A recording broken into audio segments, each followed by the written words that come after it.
है लोक कला मंच के मजबूत हस्ताक्षर भाई ब्रजलाल परमानंद दौना जी जोरदार करताल ध्वनि से अभिनंदन करेंगे, स्वागत करेंगे। माता गायत्री ला सादर प्रणाम करत और आप सब गुरुदेव मन के चरण कमल में माथ नमावत। मैं बिना कुछ भूमिका के अपन ये रचना प्रस्तुत करे बर जात हूँ। करो सुख में सदा सुमिरन, घड़ी दुख के न आएंगे। क्या बात है, स्वागत है गुरुदेव। करो सुख में सदा सुमिरन, घड़ी दुख के न आएंगे। बुला लो प्रेम से प्रभु को, तुम्हारे द्वार आएंगे। नहीं रे मोतियों से तुम, नहीं रे मोतियों से तुम उसे सिंगार कर लेना। सजाना प्रेम के मोती कि भव से पार जाएंगे। क्या बात है, क्या बात है, सजाना प्रेम के मोती कि भव से पार जाएंगे। नहीं सिंगार प्यारा है, नहीं पकवान प्यारा है। प्रभु है भाव के भूखे, खिलाओ जो भी खाएंगे। डगर कितनी कठिन भी हो, धर्म के राह पर चलना। स्वयं भगवान तेरे राह पर सुमन बिछाएंगे। क्या बात। स्वयं भगवान तेरे राह पर सुमन बिछाएंगे। एक और रचना है। सबो झन गुरुदेव मन हा गांव के बारे में बोली से, तो मोरो फर्ज बनता है कि महू गांव के बारे में बोलो। स्वागत है गुरुदेव, स्वागत है। जी हाँ परे डरे सबके हियाव हवे जी। जी हाँ परे डरे सबके हियाव हवे जी। गजब सुघर मयारू मोर गाँव हवे जी। वाह। गजब सुघर मयारू मोर गाँव हवे जी। चारों कोती बड़े बड़े तरिया बने हैं। बर्फी पर गस्ती के पेड़ मन तने हैं। चारों कोती बड़े बड़े तरिया बने हैं। बर्फी पर गस्ती के पेड़ मन तने हैं। वही पेड़ माँ कौवा के काँव हवे जी। वही पेड़ माँ कौवा के काँव हवे जी। गजब सुघर मयारू मोर गाँव हवे जी। बर्दी ढिलाए बिहना बाजे घंटी घंघरा। गैया बछरू खर खामा जाए सबो संघरा। बर्दी ढिलाए बिहना बाजे घंटी घंघरा। गैया बछरू खर खामा जाए सबो संघरा। पबरित गोबर माँ पाँव पाँव हवे जी। पबरित गोबर माँ पाँव पाँव हवे जी। गजब सुघर मयारू मोर गाँव हवे जी। यहाँ के भोली भाखा घाते च सुहाथे। सुमता के गंगा मोर गाँव माँ बोहाथे। यहाँ के भोली भाखा घाते च सुहाथे। सुमता के गंगा मोर गाँव माँ बोहाथे। छोटे बड़े सब बर नियाव हवे जी। छोटे बड़े सब बर नियाव हवे जी। गजब सुघर मयारू मोर गाँव हवे जी। माटी के घर कुरिया खपरा के छानी। पिवरी छुही भिथिया सजे आनी बानी। माटी के घर कुरिया खपरा के छानी। पिवरी छुही भिथिया सजे आनी बानी। वही घर हा मोर पुरखा के नाम हवे जी। वही घर हा मोर पुरखा के नाम हवे जी। गजब सुघर मायारू मोर गाँव हवे जी। भीमसन देव के आशीष सब जन लेवत है, महावीर चारों मुड़ा पहरा देवत है। भीमसन देव के आशीष सब जन लेवत है, महावीर चारों मुड़ा पहरा देवत है।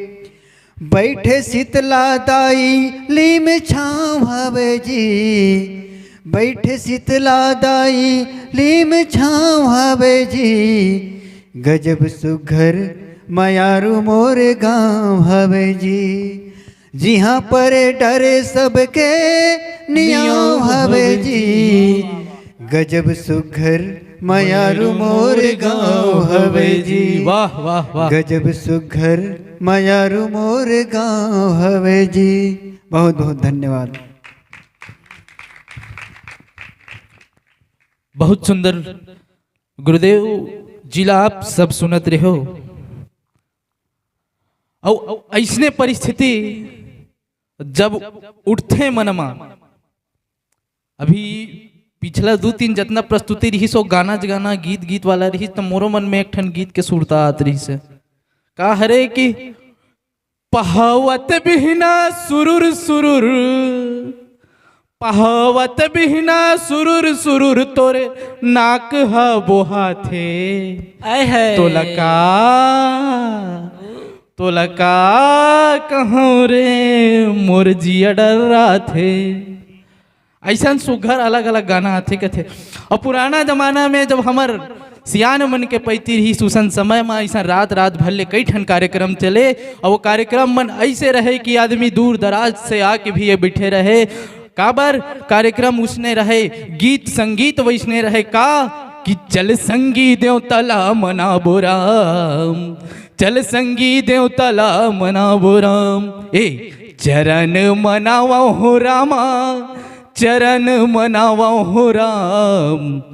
गौरी के लाल गजानन तोला गोहरावा हो राम। बड़ सुघर बात है भैया हो।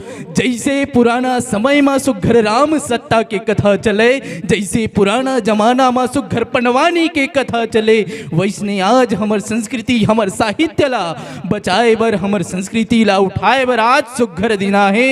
जी हाँ, माता गायत्री के सुघर 5 कुंडी यज्ञ होवत रही, सोकर बाद साहित्य ले जुड़े बर हमर अन्यान्य कवि मन अपन भाव ला लेके आप मन के बीच परोसा थे। तो ऐसा सुघर तरह के गजब गजब संस्कृति रहे, बहुत सुघर गीत संगीत रहे। आओ आप मन के बीच अब ओ मंच के सारथी ला बुलाए बर जावत हूँ, जेनहा अतका बेर ले तुमन ला हसात रही से, गुदगुदात रही से, और चंद पंक्ति के साथ की जेला बुलाए बर जात हो ना, वो पता कम पड़ताल ज्यादा है। जो आ रहे हैं वो पता कम पड़ताल ज्यादा है, जवाब कम सवाल ज्यादा है। और उसे बीच बीच में तालियों की खुराक देते रहना, उसे बीच बीच में तालियों की खुराक देते रहना, क्योंकि वो कवि कम और बवाल ज्यादा है, कवि कम और बवाल ज्यादा है। आइए बहुत ही प्रेम और बहुत ही आदर्श के साथ हमारे भैया श्री लीलाराम सिन्हा जी को आपके बीच अपनी प्रस्तुति हेतु आइए भैया, स्वागत है आपका। बहुत बहुत धन्यवाद। लीजिए, मैं जिन पंक्तियों से हमेशा अपनी कविता का शुरुआत करता हूं, काव्य पंक्तियों का शुरुआत करता हूं, आइए ग्राम भैंस बोर्ड की पावन धरती को नमन करता हूं। देश के गद्दी में बैठे गद्दारों को भी नमन करता हूं, और यहां जमी पे बैठे जमींदारों को भी नमन करता हूं। क्या बात करता हूं मैं बच्चों से लेकर के प्रधानमंत्री तक जाता हूं। मैंने जैसे पहले भी कहा था, लीजिए बच्चों की बात तो हम कर चुके, अब प्रधानमंत्री की बात करता हूं मैं। देश के शीर्ष सिंहासन पर बैठे लोगों की बात करता हूं, क्योंकि किसी कवि ने क्या खूब कहा है कि न केवल मनोरंजन कवि का धर्म होना चाहिए, उसमें उचित बात का भी मर्म होना चाहिए। कविता वही सार्थक है जो देश के हितों को लक्ष्य करके उद्देश्य को पूर्ति करते हुए संधान किया जाए या पंक्ति लिखे जाए। मित्रों, आजकल देखने को मिल रहा है देश जो है गर्त की ओर जा रहा है और लोग जाति धर्म वंश संप्रदाय में बटे हुए हैं। लोग देश के बारे में राष्ट्र के बारे में सोचते नहीं हैं। तब ये रचना जो है निकल के सामने आती है, पीड़ा जो है निकल के सामने आती है। और तब मैं कहता हूं कि चुपचाप बैठे क्यों जनाब बोलिए। वाह, देश में जहां हिंसा होती है, त्रिपुरा जैसे राज्य दंगों में दहलता है और प्रधानमंत्री संसद में भी मौन रहता है, तब बोलता है कवि हृदय कि चुपचाप बैठे क्यों जनाब बोलिए, देश के लुटेरों का हिसाब खोलिए। कि चुपचाप बैठे क्यों जनाब बोलिए, देश के लुटेरों का हिसाब खोलिए। संसद में भाषा की मर्यादा हुई कम। एक दौर था जब संसद में मर्यादा सम्मत भाषाओं का प्रयोग होता था। संसद में जब सत्ता पक्ष की सरकार होती थी तो विपक्षियों को कभी गलत भाव से संबोधित नहीं किया जाता था। मुझे वो दौर याद आता है, आप सबके बीच प्रसंगवश ये बात रखना चाहता हूं। मैंने एक प्रसंग पढ़ा है पुस्तकों में। बाबा नागार्जुन को आप सब जानते हैं। बाबा नागार्जुन जो है हिंदी साहित्य के दिव्य मंसूरी की भांति हैं, जिन्होंने अच्छी अच्छी कविताएं दी है। उन्होंने सत्ता पर आसीन लोगों को भी लताड़ा है। एक समय जब इंदिरा गांधी जी का बर्थडे था और उस समय प्रधानमंत्री पंडित जवाहरलाल नेहरू थे और बर्थडे पार्टी का जब आयोजन किया गया था तो कॉलेज में भी इंदिरा जी ने जो है नागार्जुन को सुना था, बाबा नागार्जुन को।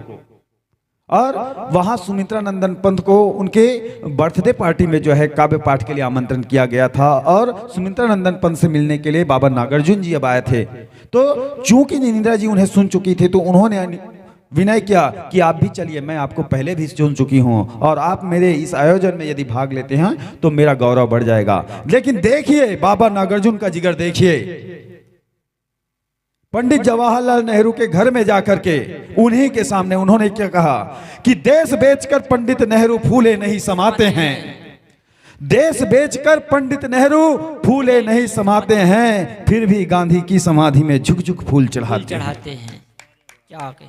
आज यदि आप बोल दीजिए आपको अरेस्ट कर लिया जाएगा, आपका सर कलम कर दिया जाएगा। ये दौर है देश में। लेकिन उस समय पंडित नेहरू का जिगर कि उन्होंने सुना, समझा और अपने आप को टटोला भी। उनके ही शासनकाल में राजीव गांधी जी के शासनकाल में विपक्षियों को विदेश मंत्री का पद मिला था। विपक्ष में बैठे थे अटल बिहारी वाजपेयी जी, उन्हें विदेश मंत्री का पद मिला था और पाकिस्तान से चर्चा करने के लिए जिनेवा सम्मेलन में जाना था तो विपक्ष में बैठे विदेश मंत्री के पद पर आसीन अटल बिहारी वाजपेयी को उन्होंने भेजा। ये था देश हित के लिए आपसी समन्वय किया जाता था। लेकिन आजकल देश को विनाश में डुबाया जा रहा है। तब निकल के बात आती है कि चुपचाप बैठे क्यों जनाब बोलिए, देश के लुटेरों का हिसाब खोलिए। कि चुपचाप बैठे क्यों जनाब बोलिए, देश के लुटेरों का हिसाब खोलिए। देश संसद में भाषा की मर्यादा हुई कम, बाहर में आजकल फोड़े जाते बम। कि संसद में भाषा की मर्यादा हुई कम, बाहर में आजकल फोड़े जाते बम। तानाशाही से लोकतंत्र का उखड़े जो दम, तानाशाही से लोकतंत्र का उखड़े जो दम। विवेक की तराजू लिए इंसाफ तो लिए, चुपचाप बैठे क्यों जनाब बोलिए, चुपचाप बैठे क्यों जनाब बोलिए। कि चौकीदार सोया, कि चौकीदार सोया और चोर जग रहे, चौकीदार सोया और चोर जग रहे, सत्ताधारी क्यों जनता को ठग रहे। क्या बात। कि खानों में भी लोगों के अब कर लग रहे। वास्तविकता है कि मार्मिकता। खाने में भी लोगों के अब कर लग रहे, जमीर क्यों मरी अब खुद को टटोलिए, चुपचाप बैठे क्यों जनाब बोलिए, देश की तबाही का हिसाब खोलिए। बहुत सुंदर भैया। और जब त्रिपुरा की हिंसा होती है तब पंक्तियां निकल करके सामने आती है, त्रिपुरा की हिंसा में इज्जतें लूटी, त्रिपुरा की हिंसा में क्यों इज्जतें लूटी, बेबसी में औरतों के दम क्यों घुटी, क्या बात। त्रिपुरा की हिंसा में इज्जतें लूटी, बेबसी में औरतों के इज्जत क्यों घुटी, आज हसदो की घाटी में जंगल क्यों कटी। समझने का दौर है कि आज हसदो की घाटी में जंगल क्यों कटी, संपत्ति के देश के ना पानी मोलिए, चुपचाप बैठे क्यों जनाब बोलिए, कि कुटिलता से कानून बदले क्यों गिन गिन, कुटिलता से कानून क्यों बदले गिन गिन। देखिए ये इतिहास में पहली घटना है जब विपक्ष के लगभग 124 सांसदों को निष्कासित कर दिया जाता है, निलंबित कर दिया जाता है संसद से, और 3-3 कानून 3-3 बिल जो है पारित कर दिए जाते हैं।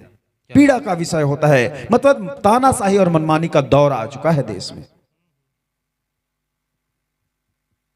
कि कुटिलता से कानून बदले क्यों गिने गिन, होते संसद से निष्कासित विपक्षी हर दिन, और चुनाव आयोग बना बोतल का जिन। सही बात।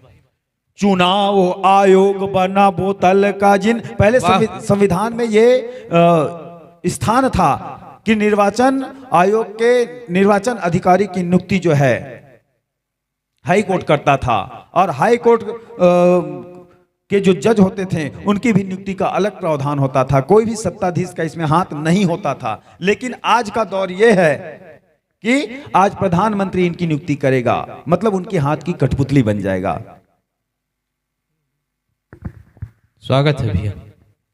और तब लिखता हूं कि चुनाव आयोग बना बोतल का जिन, तो स्वार्थ वश दलालों के क्यों संग हो लिए, कि स्वार्थ वश दलालों क्यों संग हो लिए, चुपचाप बैठे क्यों जनाब बोलिए, चुपचाप बैठे क्यों जनाब बोलिए, देश की तबाही का हिसाब खोलिए, चुपचाप बैठे क्यों जनाब बोलिए, देश की तबाही का हिसाब खोलिए।